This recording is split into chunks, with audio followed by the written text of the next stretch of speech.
జై శ్రీకృష్ణ. సర్వోపనిషదో గావః దోగ్ధా గోపాలనందనః పార్థో వత్స సుధీర్భోక్తా దుగ్ధం గీతామృతం మహత్. ప్రియ భగవద్బంధువులారా, శ్రీకృష్ణ పరమాత్మ గీతాచార్యుడిగా అవతరించి మనకు అనుగ్రహించినటువంటి శ్రీమద్ భగవద్గీతని మనం చూస్తున్నాం. అందులో ప్రప్రథమమైనటువంటి అధ్యాయం ప్రథమోధ్యాయః అర్జున విషాద యోగః అనేటటువంటి వాక్యాలతోటి మనం ప్రారంభించుకుంటాం. ఇందులోని మొట్టమొదటి శ్లోకాన్ని ధృతరాష్ట్రుడు చెప్తే, అడిగితే ప్రశ్నిస్తే దానికి సమాధానంగా రెండవ శ్లోకం నుండి సంజయుడు సమాధానం చెప్తుంటే, మూడవ శ్లోకం నుంచి కూడా దుర్యోధనుడు ఆ రణక్షేత్రంలో ఏం చేస్తున్నాడో తెలియజేసేటటువంటి శ్లోకం. దుర్యోధనుడు ఆచార్యుడు అయినటువంటి ద్రోణాచార్యుడి దగ్గరికి వెళ్ళి ఏం పలుకుతున్నాడో తెలియజేస్తుంది మనకి మూడవ శ్లోకం. ప్రస్తుతం మనం మూడవ శ్లోకాన్ని చూస్తున్నాం. పశ్యైతాం పాండుపుత్రాణం ఆచార్య మహతీం చమూం వ్యూఢాం ద్రుపదపుత్రేణ తవ శిష్యేణ ధీమతా.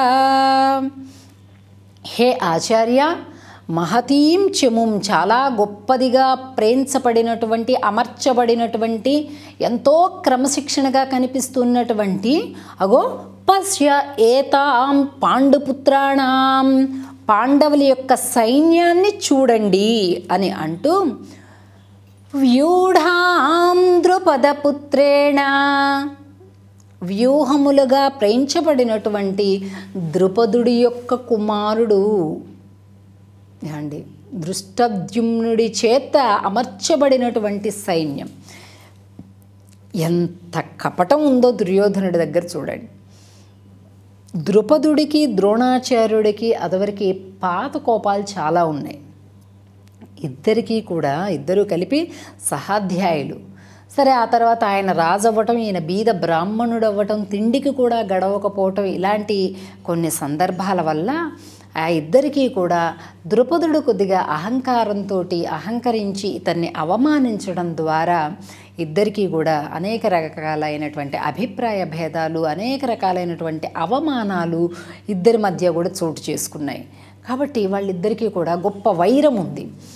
దానిని ఒకసారి గుర్తు చేస్తున్నాడు అన్నమాట. ఎవరు? దుర్యోధనుడు. ఎవరికి? మన ఆచార్యుడైనటువంటి ద్రోణాచార్యుడికి.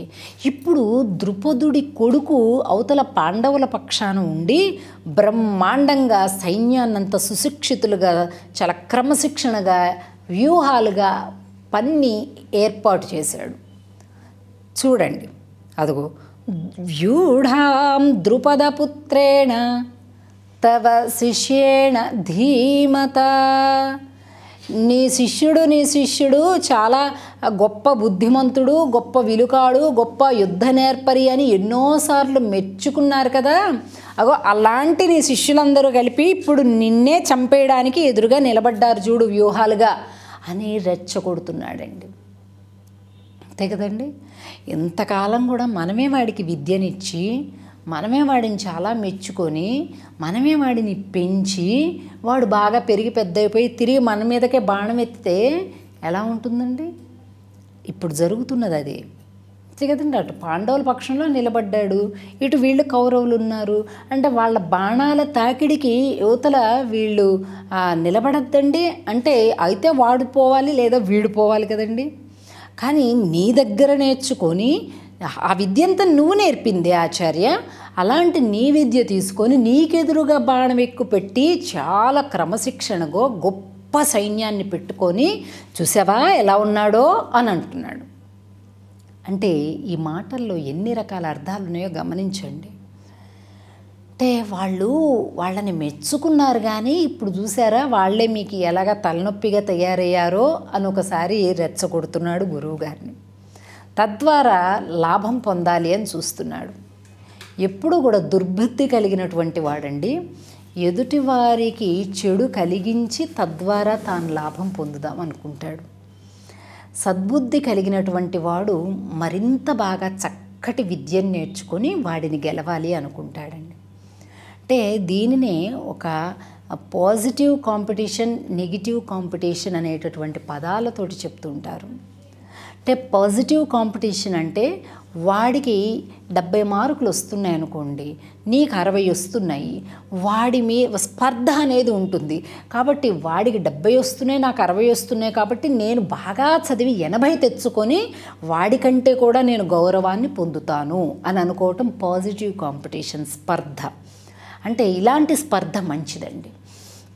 అలా కాకుండా నాకు 60 వస్తున్నాయి, వాడికి 70 వస్తున్నాయి, ఎందుకు వాడి చదువుని చెడగొట్టి వాడికి ఏదో ఒక చెడు చేసి వాడికి ఏదో జ్వరం వచ్చేసో రోగం వచ్చేసో లేకపోతే ఇంకేదో మనమే ఒక సమస్యని కలిగింపచేసి వాడిని పోటీ నుండి తప్పించేసి మనమే ఎక్కువ మార్కుల వాడిలాగా నిలబడచ్చు కదా అని అనుకున్నాడు అనుకోండి, ఇది చెడు స్పర్ధ అన్నమాట. నెగిటివ్ కాంపిటీషన్ అంటారు దీన్ని. కాబట్టి దీని జోలికి మనం వెళ్ళకూడదు. ఎప్పుడు కూడా మనం సుహృద్భావమైనటువంటి స్పర్ధతోటి పెరగాలి. స్పర్ధయా వర్ధతే విద్య అంటారు. అంటే మామూలుగా స్పర్ధ అన్ని విషయాల్లో మంచిది కాదు, కానీ విద్య, జ్ఞాన సముపార్జన విషయంలో స్పర్ధ చాలా మంచిదన్నమాట. కాబట్టి మరింత స్పర్ధతోటి మనం మరిన్ని విషయాలు తెలుసుకునేటటువంటి ప్రయత్నం చేస్తే జాతికి ఉన్నత స్థితి కలుగుతుందన్నమాట. కాబట్టి ఈ దుర్యోధనుడు ఏం చెప్తున్నాడు? తవ శిష్యేణ ధీమత, చాలా గొప్ప బుద్ధిమంతుడు అని ఎన్నోసార్లు కీర్తించారు చూసారా. అలాంటి మీ శిష్యుడు మీ మీదకే బాణమెత్తి ఎదురుగా మీకంటే గొప్పగా అక్కడ సైన్యాన్ని అమర్చాడు చూడండి అని అంటున్నాడు. అంటే మీకంటే గొప్పగా అని అనడం ద్వారా అతన్ని రెచ్చగొట్టి వాళ్ళని పూర్తి శత్రువులుగా భావించేటటువంటి ఒక స్మరణలోకి తీసుకువెళ్తున్నాడు అనమాట. మీ పాత వైరాన్ని కూడా ఒకసారి గుర్తు తెచ్చుకోండి అని అన్నట్టుగా వ్యూఢాం ద్రుపదపుత్ర, ఇతని యొక్క వైరం దృష్టద్యుమ్నుడితో కాడు, అతని తండ్రితోటి. ద్రుపదుడి యొక్క కుమారుడు కదా దృష్టద్యుమ్నుడు, కాబట్టి తండ్రితోటి ఇతని వైరం, అందుకని ఆ తండ్రిని గుర్తు చేస్తున్నాడు అనమాట. చూడండి, ప్రతి పదంలో పైకి కనిపించే అర్థం ఒకటి, లోతుగా పరిశీలిస్తే వచ్చే అర్థం ఒకటి, సంస్కృత వ్యాకరణ పరంగా చూస్తే కనిపించే అర్థం ఒకటి, స్వాపదేశార్థం భావార్థం మరొకటి. ఎన్ని రకాలైనటువంటి అర్థాలు దాగి ఉన్నాయి. కాబట్టి మనకి భగవద్గీత అజరామరంగా ప్రపంచంలోని సకల భాషలలోకి కూడా తర్జుమా చేయబడి ఉన్నదన్నమాట. కాబట్టి దుర్యోధనుడి యొక్క ఈ భావం చాలా సుస్పష్టంగా అర్థమవుతుంది ఈ 3వ శ్లోకంలో. ఈ సైన్యాన్ని పశ్య ఏతాం, చూడవయ్యా చూడు అని అంటున్నాడు అనమాట. ఆయనకి చూడడం చేతకాక కాదండి, రెచ్చగొట్టడానికి వెళ్ళి మాట్లాడుతున్నాడు అని మనం చెప్పుకున్నాం. కాబట్టి మరి దుర్యోధనుడి యొక్క ప్రయత్నం ఏం జరుగుతుందో, ఇంకా ఇంకా పూర్తి కాలేదండి అతని మాటలు, ఇంకా ఏమేమి మాట్లాడుతున్నాడో అది కూడా మనం ఇక చూద్దాం. దానికంటే ముందుగా మనం భారతీయ ధర్మాన్ని పాటించేటటువంటి భారతీయులుగా, ఉత్తమ భారతీయులుగా మనం మన జీవన విధానాన్ని మలుచుకోవాల్సినటువంటి అవసరం ఎంతగైనా ఉందన్నమాట.